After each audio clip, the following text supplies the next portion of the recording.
A Beastly Comedy, Canto 1.4. We shivered in the silence of the tunnel system vast, arachnids scratching on the walls or clawing in my head, as in the light crepuscular we scuffing spiders passed, and hissing crawlers stayed unseen behind the boulders fled. Was that a finger, stripped of flesh, phalanges creeping near, that brushed against my neck and ear, a whisper of the dead? A draught of air upon my hair induced the snaking fear, my stomach like a bed of ants, when Dante took my hand, and uttered with a mellow voice, supposedly sincere, "No serpents spitting venom here, no maggots in the sand. No need to skulk behind my cloak, your darting eyes alarmed. Secure we left the stream behind, to darkness understand. Yet reaching for a stick you sneak, as if we should be armed. Have I not pledged to be a shield, your values to defend? Assured that where the demons wail, the pilgrims stay unharmed. I walk ahead, but not above, a vanguard and a friend. Where consequences festering a balance may preserve, but hatred is eternal as the means become an end.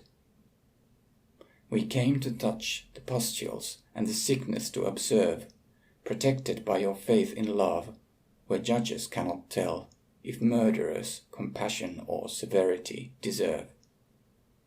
At twilight I have fumbled first where fallen fathers dwell, and scribes exploring evening skies believe they are alone. But I have faced the ether smell and known the poets well, who followed me to frozen hell, but higher have not flown, and stuck in their uncertainty beneath the music's stay, await the sirens, never sing, but aging learn to moan. The nomads have not risen high, but images convey of vermin gassed in passages, caliginous and tight, because they never saw the stars, but only heard the fray. Yet writers who remained behind to explicate the fight are safe inside prosaic cells, impressions of despair. So why should you recoil or wince when I can show the light? A soul upon a wave I was, before his insight bare, afloat but hardly in control, the ocean never still, as notions rolling in their pit, a sailor shaky scare. My cheeks, as if by winter slapped, were aching in the chill, the wailing wind in gaping holes, like burrows in the walls, an organ made of mafic rock, the pipes discordant, shrill, like seagulls losing offspring sing, dejection in their calls. I slip toward the iced-up zone, and hope the heaven thaws, and life returns to hardened tones resounding in the halls. The crowd disrobed was crawling as the cavern filled with caws, as though the victim spoke in tongues of ravens, stars, and crows, the ashen bodies covered with abrasions, cuts, and sores. Investigating whistling tubes, my brows and lashes froze, my hoary eyes becoming more laborious to blink, the hairs more rigid like a wisp of fibers in my nose, and breath a cloud of rabies white, my skin was mottled pink. The voices of the vain are drowned, and naked is their pride, the preachers in the freezer room, this hollow like a rink. Evangelists are clambering to warmth, yet further slide, the vocal cords an instrument religious full of zeal. But hubris was their impetus, with power undefied. In sermons they had once appeared attached to public weal, but secretly for wealth and might the praising prophets prayed. Their inner conflict surfaced as the sores that cannot heal. And organists who preludes and gavots precisely played are lurching since the fingers strained had seemed to be divine, resembling now a clump of ice and moving flesh decayed. Invertebrates pursuing prey can spurt without a spine, but canters who became obese could not a ball retrieve. The porcine body's tumid hands are reaching for the wine, illusions that thirsty souls envelop and deceive. Their corpulence, a symptom of the hunger for respect, exceeded their ambition to proficiency achieve. A lusty life is not a sin, nor craving incorrect. Desire impels the playing beast to cultivate a field, to taste a better olive oil, or jewels to collect, to study scripture in the hope that heaven is revealed. Yet yearning for approval and finesse demanding praise, to seekers' insecurities the pompous pigs appealed. It may not be of consequence of how much a person weighs, but bloated in their spirit they are squirming on the ice, imprisoned by the constant need to congregants amaze. Deficient in their confidence, no compliments suffice. Surrounded by admiring claques, the pedals in the crowd, the clumsy clerks, professionals, are swollen from their vice, suspicious of the sycophants, uneasy being proud.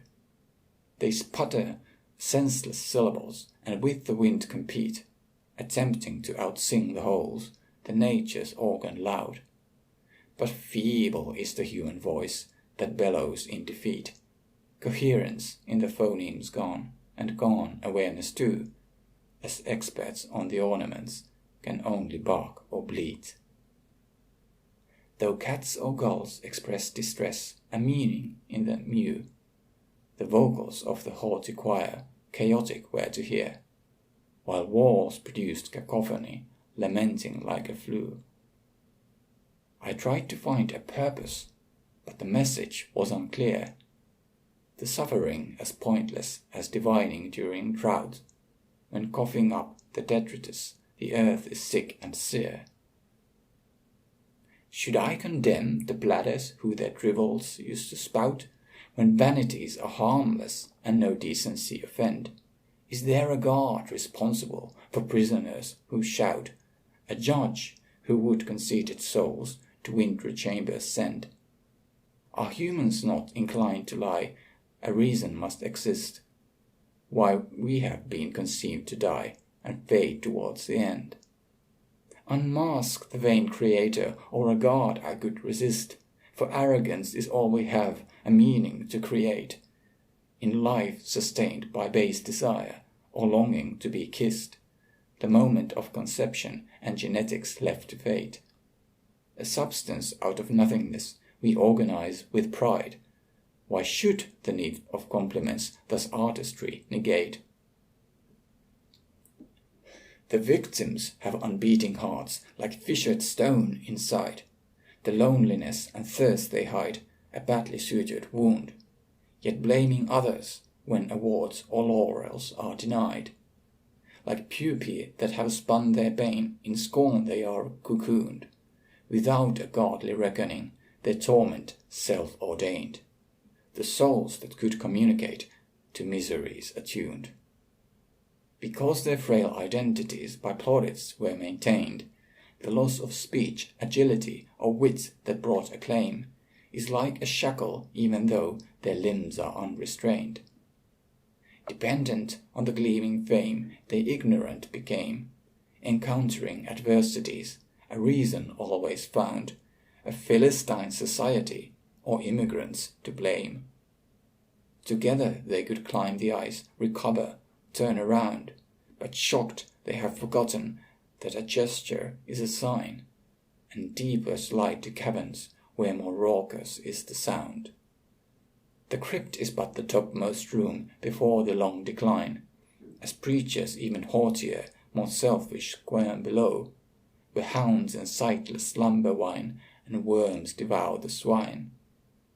How often inner emptiness as vehemence will show, yet canters with infinities the multitude inspire, with requiems for honesty the dirges pedaled slow, expressing more than measures know the coldness of the pyre. The sound requires a medium, and cannot move in space, but when a skillful organist accompanies a choir, the notes appear to reach a star with promises of grace, and preachers taught eternity that humans never find, a temporal anomaly the keen believers chase. These characters, imperious to upper caves assigned, provided hope, encouragement in spite of their disdain, toward the urchin choruses with manners unrefined. Thus lighter than the litter that is flowing down the train, they stayed above the selfish acts which cruelty entail, yet bloated by their arrogance no balance can attain. Believing ancient biases could constitute a scale by which to judge a recusant, I acumen assume to claim the cantors tempted by a sumptuous regale, while poets with pomposity comestibles consume. But can I blame deluded clerks who wish to be adored, before their strawy figures are cremated or inhumed? A tone I was in intervals, and tried to form a chord, but dissonance and loudness brought attention unresolved. With light and rain producing grain, I ought to warble awed, yet like the sliders I have been too proud to feel involved.